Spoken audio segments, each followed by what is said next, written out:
All month long, I've been able to speak with powerful women who are transforming our world. And as March comes to a close, I want to share my conversation with Zainab Salbi, author, activist, and founder of the organizations Women for Women International and Daughters for Earth.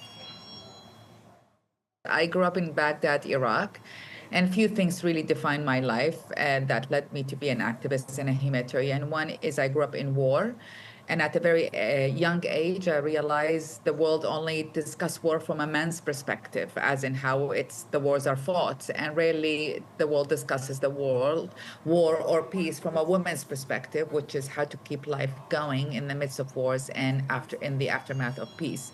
And that very much defined how I see the world. Where are the women? I always, when I enter a room, when I look at any issue, I always look at where are the women and what women have to say about this issue, and how do we understand the world not only from a male perspective but women's perspective.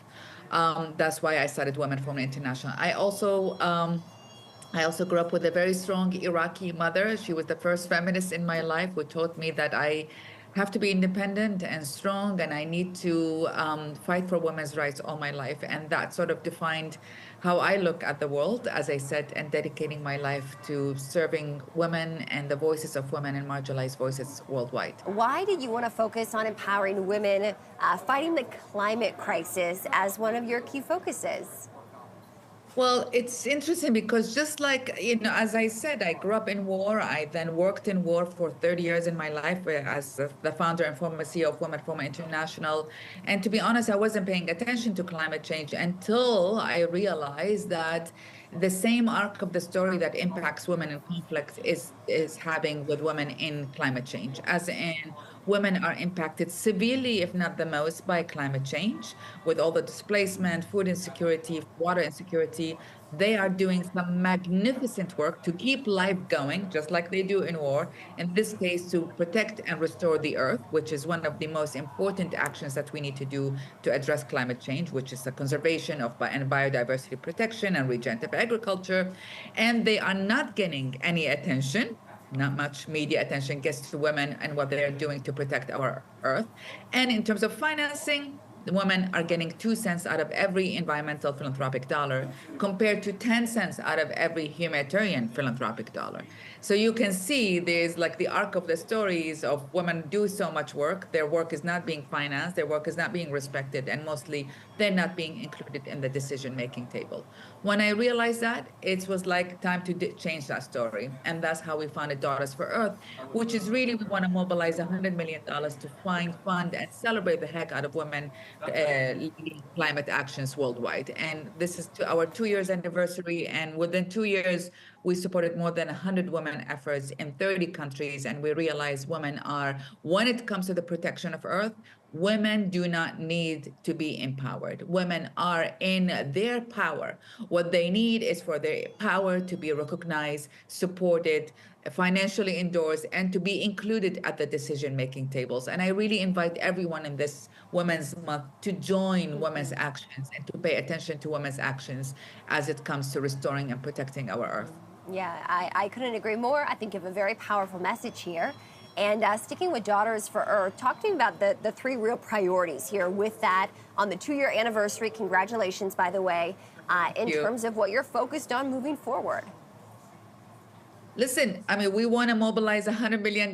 We need to get the 2 cents that is given to women to, 50 cents. That's one of our biggest goal. We invite everyone to join that pool of funds. Not only we have found a network of women that help us identify some of the most amazing women protecting the mangroves in Brazil and major nature conservation in Indonesia, rewilding college campuses here in the US, protecting orphan elephants in Kenya. I mean, they're magnificent work. We turn their stories into graphic novels, which everyone can get it for $11 a month, monthly contribution. You get the graphic novels of these women that you can read your kids.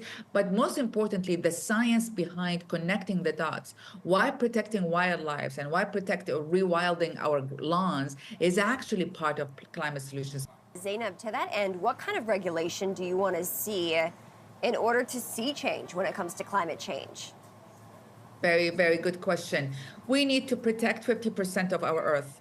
This is scientifically mapped. This is scientifically backed. This is not me saying, but hundreds of science are saying the fastest solution to the protection of Earth and addressing climate change is conservation, basically. It is to leave 50% of Earth alone. That means our rivers, our oceans, our water, our lands. We need to do that. We need to activate. We have the roadmap on how to do that. We just need to activate policies to really encourage the protection of nature.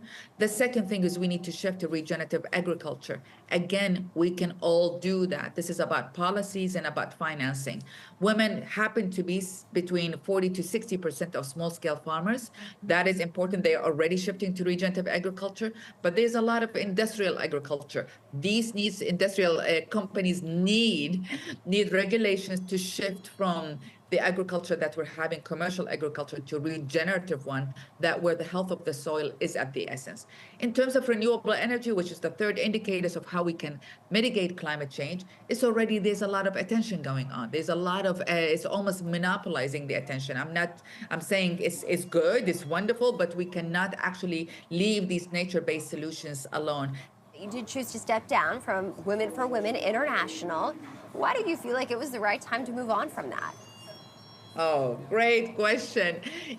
Listen, I'm from Iraq. I grew up in a dictatorship. And when I started Women for Women International, I was only 23 years old. And I remember vowing to myself when I was 23 years old that when it is 20 years old, I will leave it and leave it to another leader to take over. I am as proud, rather, of founding Women for Women International and leading this amazing organization that works with women around the world, as I am of leaving it and handing it over in a healthy way with an amazing leader, Laurie Adams, who is thriving and running the organization 31 years, 10 years after my departure. And so it's demonstrating our values and not to hold on to things because they're close to us. But I really believe in the healthy power of rotating leadership.